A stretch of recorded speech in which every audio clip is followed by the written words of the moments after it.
Okay, bub. So let's talk about X-Men The Last Stand. Does it really deserve the mixed response it got almost 15 years ago? Well, just wait until I review it. Find out right now in this review. Bad Days! Entertainment Rankings and Reviews. So greetings my fellow YouTubers and welcome to Big D's Entertainment Rankings and Reviews. My name is Doyle, better known to you as the Big D. So this time around I bring to you another X-Men franchise review. This time I bring to you X-Men The Last Stand from 2006. Released by Fox, also marketed as X3, as it was actually marketed as from which it started, and also having a special preview on the original DVD release of Fantastic Four, which came out the previous year. Anyway, this time around, this film was directed by Brett Ratner, who was mostly known for directing music videos as well as the Rush Hour series. Since Bryan Singer was didn't do this because he was directing another superhero movie which came out the same year, that being Superman Returns.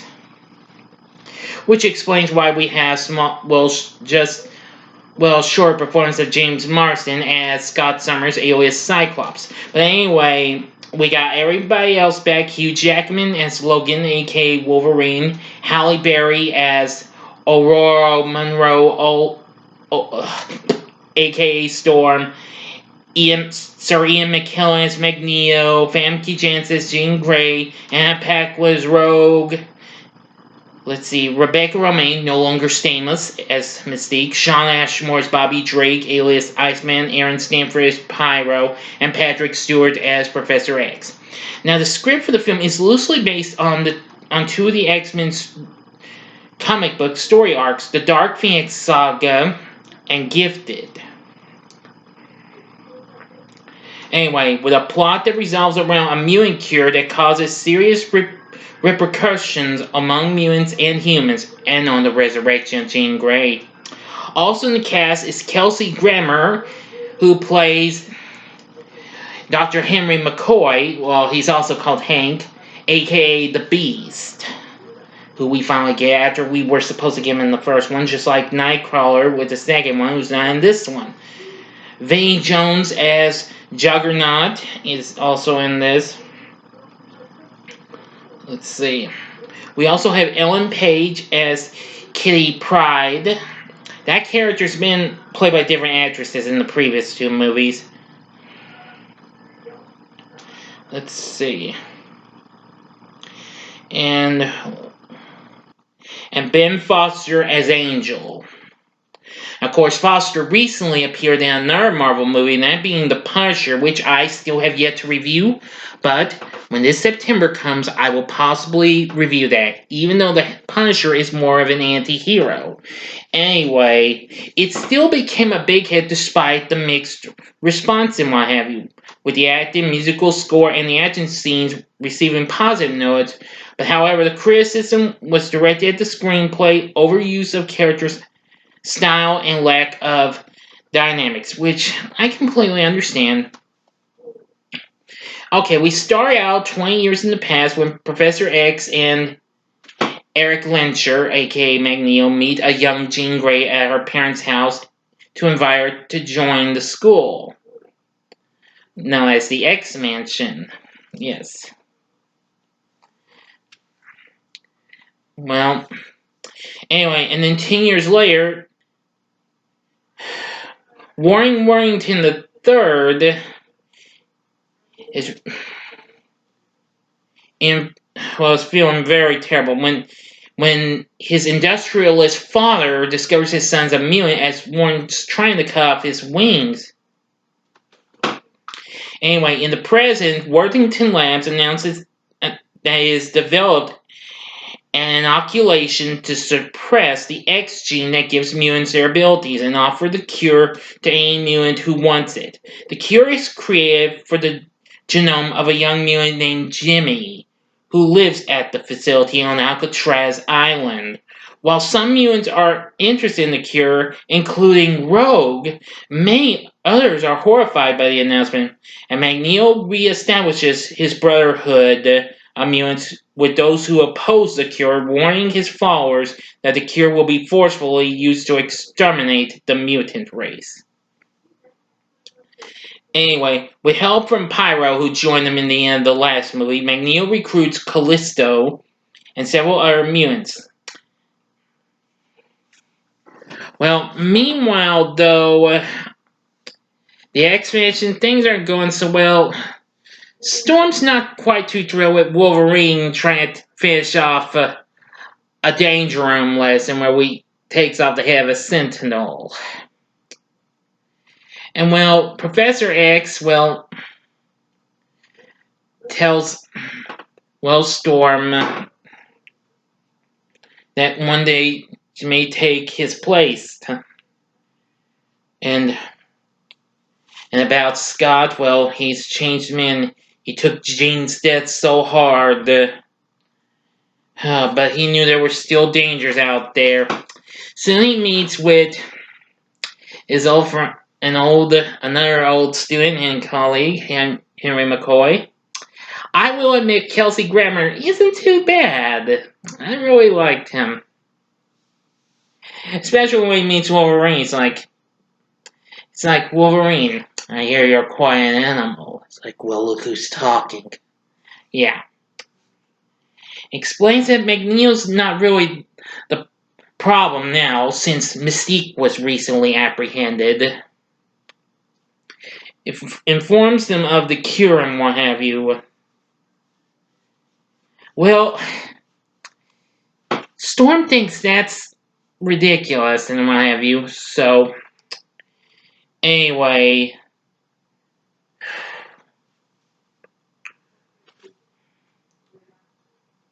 Logan, aka Wolverine, of course, well, he's trying to help Cyclops overcome this, but he's not wanting it. So he leaves, and apparently he heads for, you guessed it, Alkali Lake. But apparently, things take an even more turn for the worse. As Magneto, along with some others, free Mystique from a mobile prison. Also freeing James Madrox, aka Multiple Man, who, of course, is on the bad guy side, when we actually originally know he's on the good guy side. And Juggernaut, whose real name's Kane Marco, who, unfortunately, that's kind of a slight downside because I didn't even know this until I got in deeper into the X-Men Legends game later on that same year after I was terrible at it, learned that in the comics, he's actually Professor X's stepbrother. Yeah. Half-brother, well, whatever you want to call him. I can't even believe it when I found out. Yeah. However, Mystique manages to shield Magneto from a cure dot and is hit by and loses her abilities, and Magneto abandons her as a result. You're not one of us anymore. So anyway, meanwhile, Scott is now at Alkali Lake, and boy, he just has visions of Wham to G in the end, then he just screams and fires his optic blast, and boy, blows some Alkali Lake, and eventually Jean's back somehow. And she uses her powers to, make him see. But once they kiss, Jean eventually starts turning off, firing and stuff, and eventually kills Cyclops. Xavier sees the trouble and sends Wolverine and Storm to investigate. When they arrive, they find only telekinetically flowing rocks, Scott's glasses, and an unconscious Jean. When they bring her back to the X-Mansion, Xavier explains to Logan that when Jean sacrificed herself to save them, she also freed a very powerful entity inside of her, the Phoenix, a dark and extremely powerful alternate personality, which Xavier had telepathically repressed, aware of the Phoenix's godlike destructive potential. Logan's disgusted by this and to learn of this psychic tampering with Jean's mind, but once she awakens, he discovers that she killed Scott and is not the Jean Grey he once knew. The Phoenix emerges, knocks out Logan, and escapes to her childhood home. With Callisto's help, Magneto learns about this as well. And soon they arrive at the Grey home the same time as the Brotherhood. So Magneto and Charles go in and both vie for Jean's loyalty until the Phoenix resurfaces. And boy, this is when it really gets tense now. She destroys the house and disintegrates Charles before Magneto and Logan can stop her. And Jean leaves with Magneto. After interrogating Mystique, the FBI discover Magneto's base in the woods. However, the life forms in the camp are all decoy copies of Multiple Man, and Magneto and the Brotherhood have gone to storm Alcatraz by using his magnetic manipulation powers to reroute the Golden Gate Bridge. The remaining X-Men confront the Brotherhood despite being significantly outnumbered, and arrive just as the military troops who thus far have been neutralizing the attacking mutants are overwhelmed by the Brotherhood. Now I'm going to get to the final bit of this and the ending to the movie. You have exactly 5 seconds to stop this video. If you've not seen the movie, go to the description box below and fast forward to the time below to avoid ending spoilers. Okay, thank you for your understanding. Here we go. Okay, you've been warned. Now, Kitty Pryde, who apparently has sort of now gotten into a love triangle just like Wolverine did with Cyclops and Jean Grey, is now kind of been a love triangle with Iceman once Rogue has left. And during the fight, she saves Jimmy from Juggernaut, who had been sent to kill him by Magneto. And, well, Logan has Colossus throw him at Magneto and distract him long enough. But boy, apparently, Magneto's catches him in the act. It's like, you never learn, do you? Actually, I do. And Beast gets, and that distracts him long enough for Beast to inject him with Cure, and thus nullify his powers. Things seems to be safe and okay, but that's what they think, because army reinforcements arrive and shoot at Jean just as Logan had calmed her down. And boy, the Phoenix is awakened by the attack and disintegrates the troops in retaliation. The Phoenix then begins to destroy everything. Alcatraz and anyone within range of her powers. Now, before I go on, I will tell you that this was really a real intense ending. Logan realizes that only he can stop the Phoenix due to his healing factor and the adamantium skeleton. When Logan approaches her, Jean momentarily gains control and begs him to save her and everyone else by killing her. Logan's, well, had to do it. I love you. And Bailey stabs her, killing the Phoenix, but mourns her death big time. Sometime later, mutant rights are finally obtained, and Xavier's school is still operating with Storm as headmistress.